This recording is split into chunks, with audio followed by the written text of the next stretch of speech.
Worldwide movement, peace, love, respect. Big King Sadiq hollering at you one more again. Steelers Nation! Welcome once again to another week of Steelers game prep. Week 14.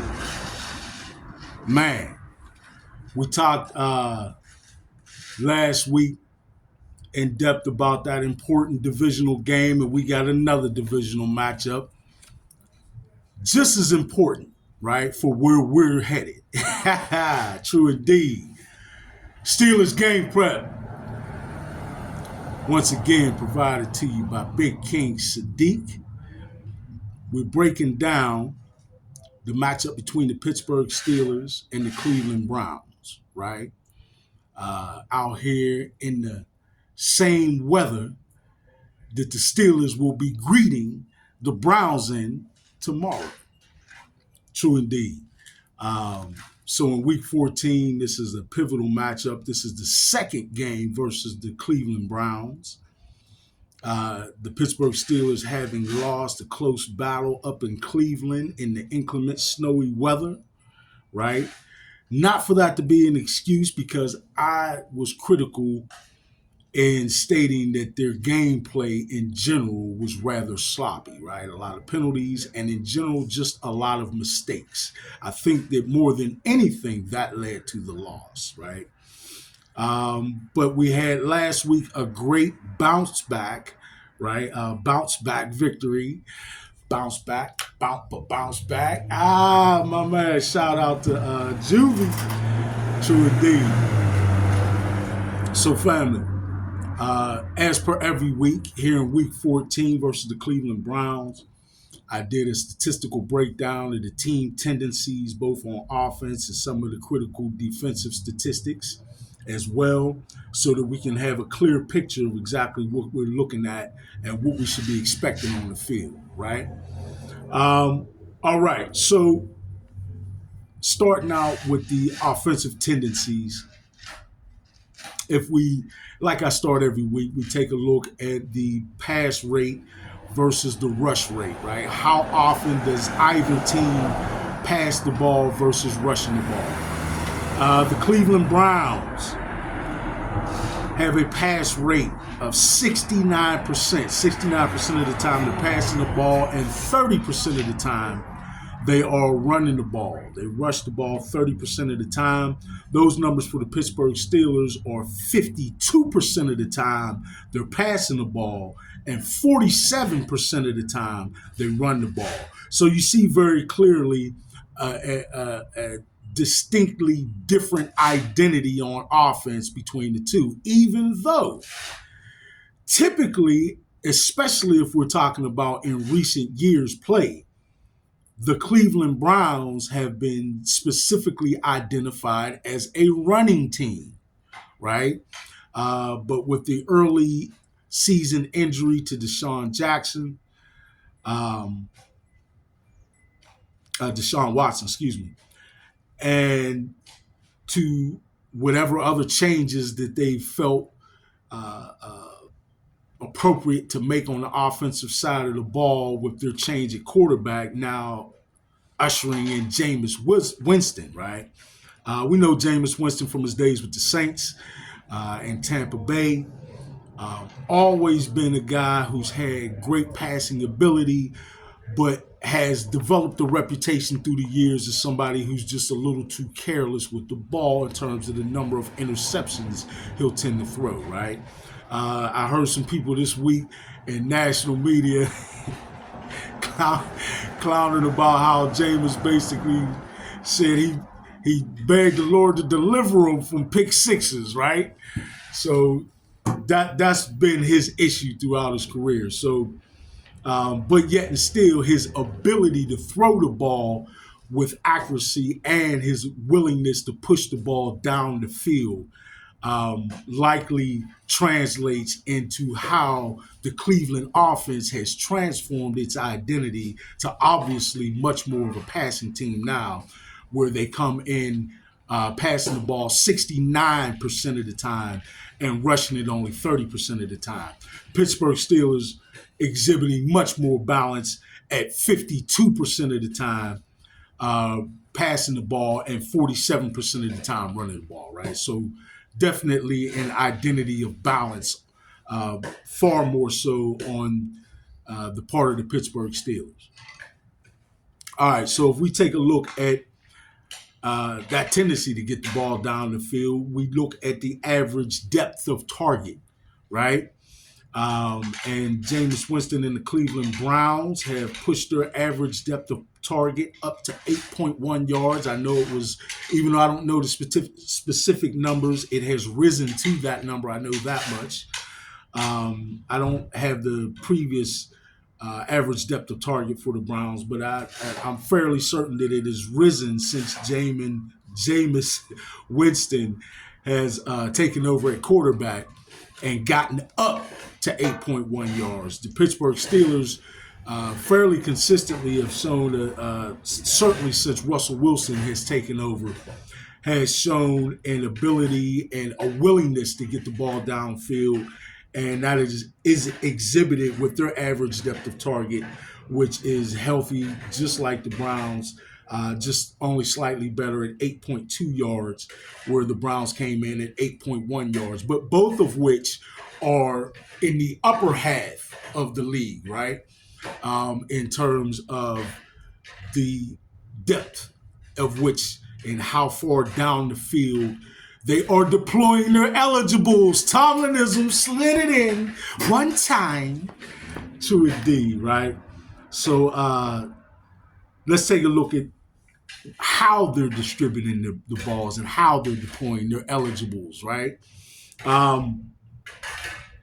So in terms of direction, right, how they distribute the ball, percentage of time to the left of the hashes, straight down the middle of the hashes, or to the right of the hashes, right? For the Cleveland Browns, we had them so far this year distributing the ball to the left of the hashes 40% of the time. 20% of the time they go right down the middle of the field, and to the right of the hashes 38% of the time, right? That's actually pretty even distribution and right around the league average, if not maybe on the upper echelon, upper half, we'll say, of the league in terms of successful target distribution, and the directions in which they do so.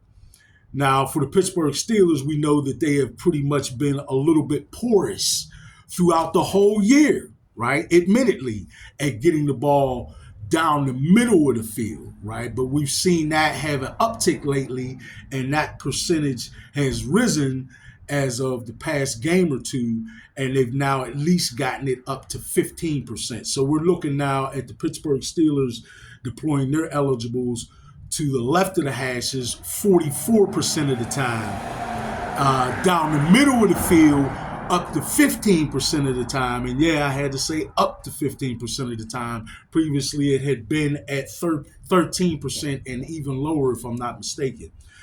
So they're getting better in that, right?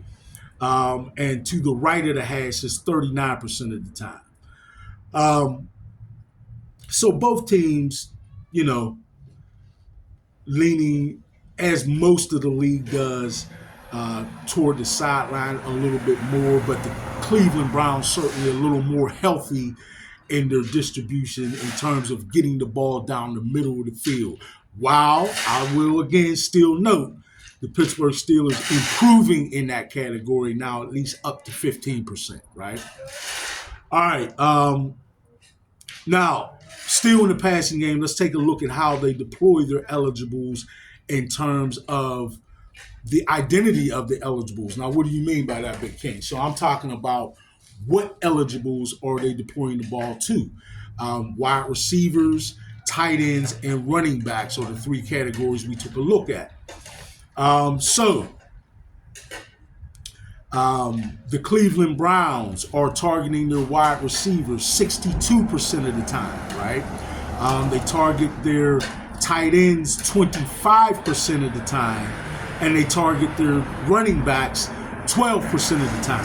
All right. Now, conversely, for the Pittsburgh Steelers, And those numbers, by the way, you know, are fairly indicative of the league-wide trend, right? You know, maybe the league trend or league average might be slightly higher toward the running backs, maybe more like 13 or 14% for league average, but they're commensurate with at least being close to the league average at 12% of the time they deploy the ball to the running backs. But as far as the 25% of the time to the tight ends, that's pretty healthy. And 62% of the time to the wideouts is certainly enough of a percentage without being too grossly dependent on your wideouts. The Pittsburgh Steelers show a little bit more balance in the way that they deploy their eligibles and to whom they're throwing the ball, right? They target their wide receivers 50% of the time, right? So half of the time that they're throwing the ball is going to the wide receivers. 25% of the time to the tight ends, so healthy usage of the tight ends for both teams. But you'll see a little bit of a difference with the targeting of the running backs in the passing game. The Steelers utilize their running backs a lot more than the Cleveland Browns. In fact, they double them up just about at 23% of the time they throw the ball to the running backs, right? So definitely a little bit of a different identity in the passing game and a little bit more balance exhibited on the part of the Pittsburgh Steelers in terms of what player personnel or what player positions we can identify them distributing the ball to and the percentage of the time in which they do so. 50% to the wide receivers, 25% of the time to the tight ends, 23% of the time to the running backs. Whereas though conversely again with the Cleveland Browns, it was 62% of the time to the wide receivers, 25% of the time, just like the Steelers, to the tight ends, and only 12% of the time to the running backs, right? All right, let's take a look at the running game. So we'll first take a look at, for each team, what their percentage was in terms of running the ball to the left or the right of the hashes, or the left or the right side of the field, we'll say. For the Cleveland Browns, they ran the ball to the left side of the field 55% of the time, right? Whereas though they ran the ball to the right side of the field 44% of the time, all right?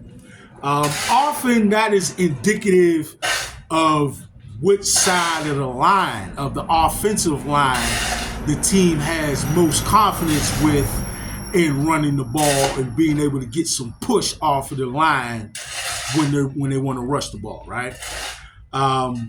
So conversely for the Steelers, that was 54% of the time to the left and 45% of the time to the right. Really almost a mirror image with only a percentile difference between the two teams, right?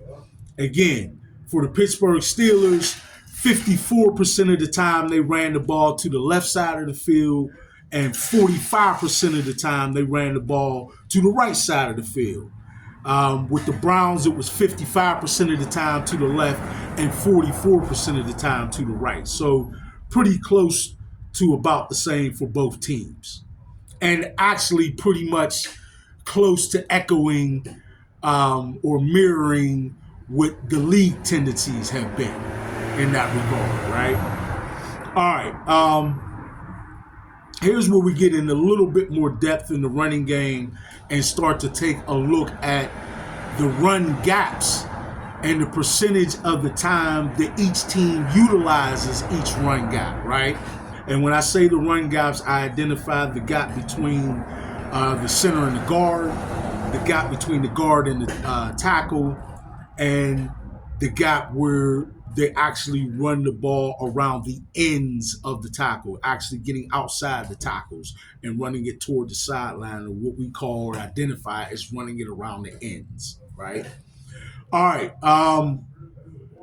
So for the Cleveland Browns, we see that they ran the ball between the center and the guard 35% of the time, right?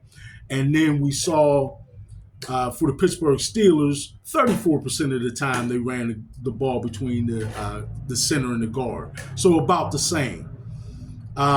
Between the guard and the tackle, we see the Cleveland Browns at 34% of the time.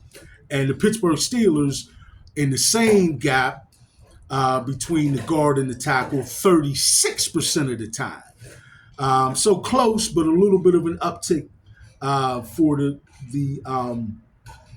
Steelers in terms of utilizing that gap between the guard and the tackle,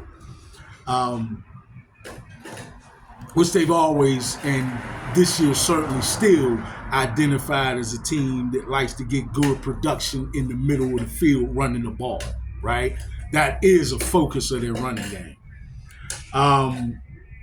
As far as the running the ball around and outside the tackles, around the ends, close to the sideline or toward the sideline, for the Browns, that's 29% of the time, and exactly the same for the Pittsburgh Steelers, 29% of the time. So we see really in the running game between the Cleveland Browns and the Pittsburgh Steelers a lot of similarities, right? They are very similar in terms of running the ball. The only difference is their personnel, right? And the running and the lines that they use to get that accomplished. We know that for the Cleveland Browns, they do have Mr. Chubb back, right? He might not be exactly to the form that he was previously, where he would have had to been identified as one of the most dominant running backs in the NFL, but still, he's got a decent amount of touchdowns since he's been back, and you can't sleep on somebody who's previously exhibited that kind of prowess and that kind of ability in terms of giving his team production in the run game. You just can't sleep him. All right, but we know certainly for the Pittsburgh Steelers that Najee Harris and Jaylen Warren have been exemplary, and we even seen other players chipping in as well, giving us production like Cordell Patterson, right? All right. Let's flip the script and go to the other side of the ball and start looking at the defensive production for both teams. I just took a look at a few of the stats, right? We know these teams. We know both of these teams are littered with Pro Bowlers and top-notch players on the defensive side of the ball. We know the comparisons always made between T.J. Watt and Myles Garrett in terms of dominant edge rushers.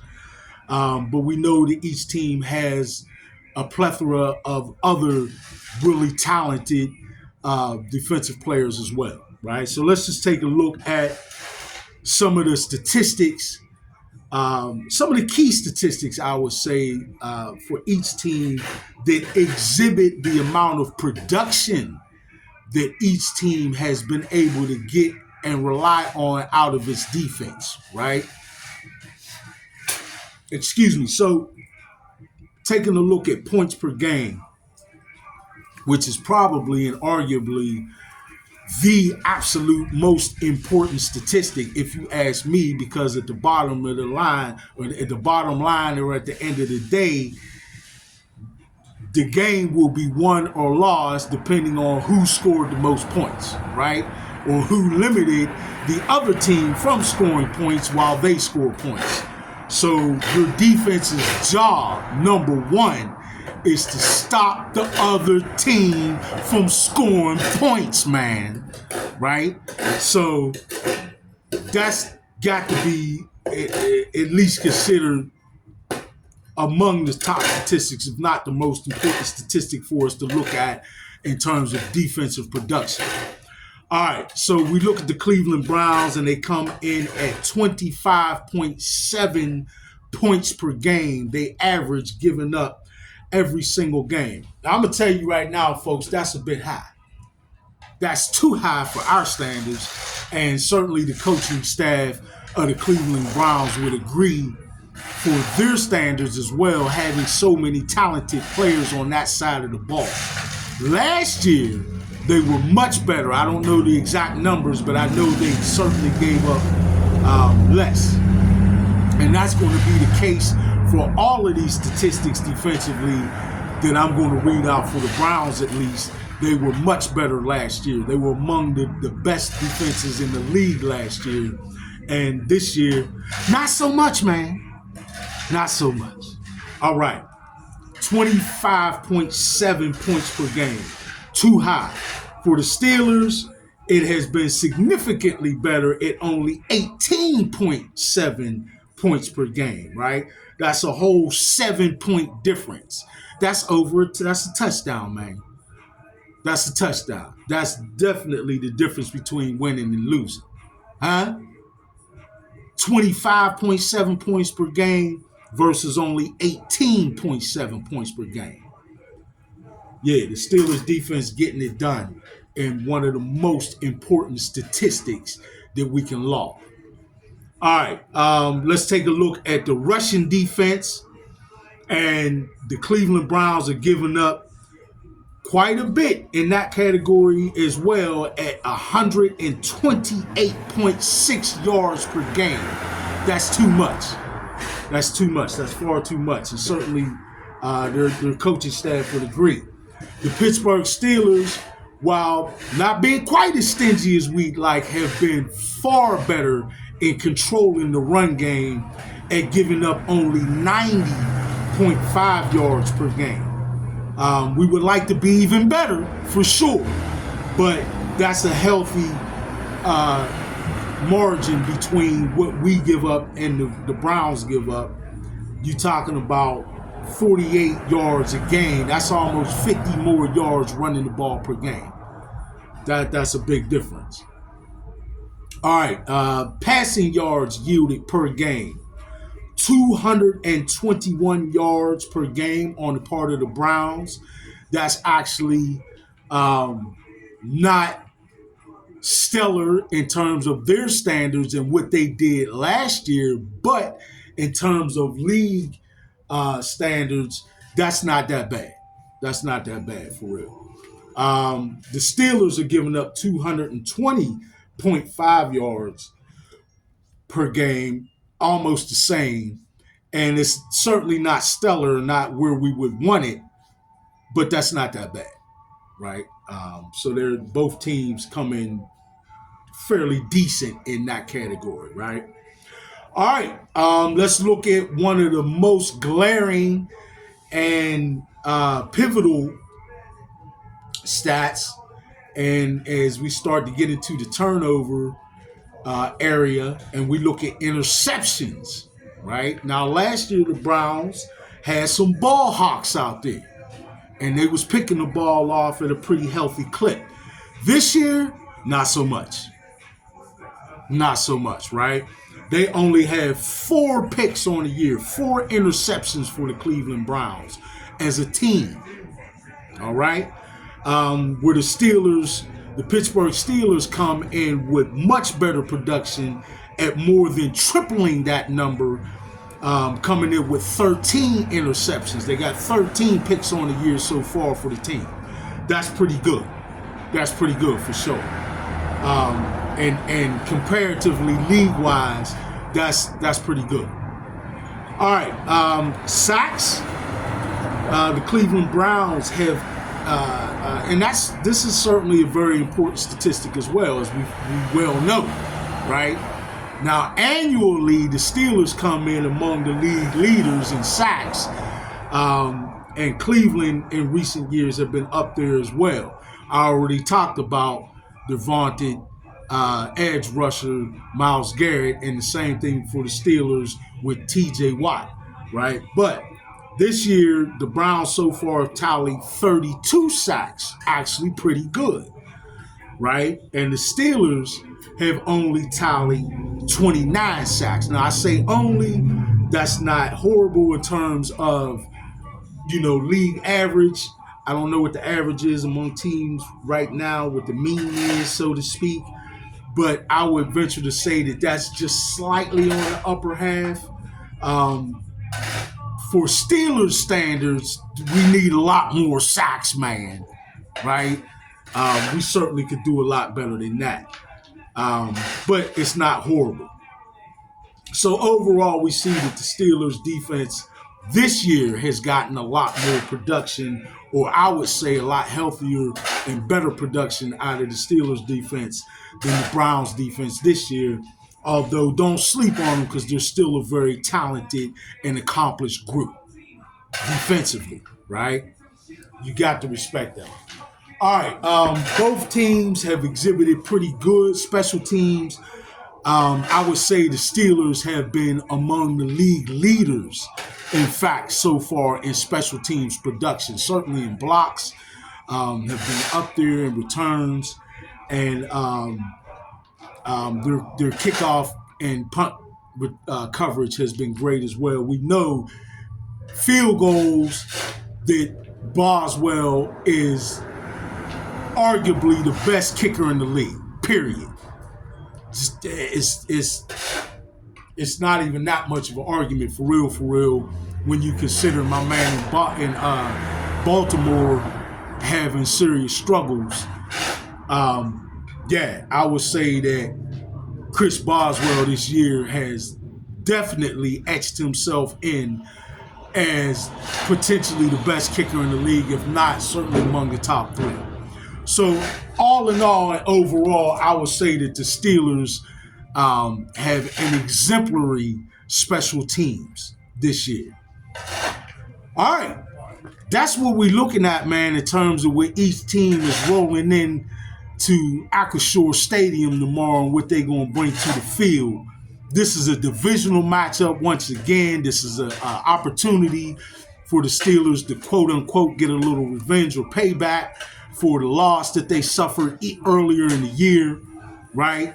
But it's a divisional game, man. We got to come and show up and play hard, you understand me, to get this victory over the Cleveland Browns. All right? Man, that just about does it for week number 14 in Steelers game prep, right? I've been your host, as always, and as usual, Big King Sadiq. Steelers Nation, then roll with me, rise with me one more again as we usher in week 14 and we look at the Pittsburgh Steelers versus the Cleveland Browns. Should be an exciting and entertaining game to look at once again this week, folks. All right, thank you. We're going to wrap this up. Steelers game prep, week 14. Big King Sadiq, worldwide movement, peace, love, respect. Steelers Nation, I'm out.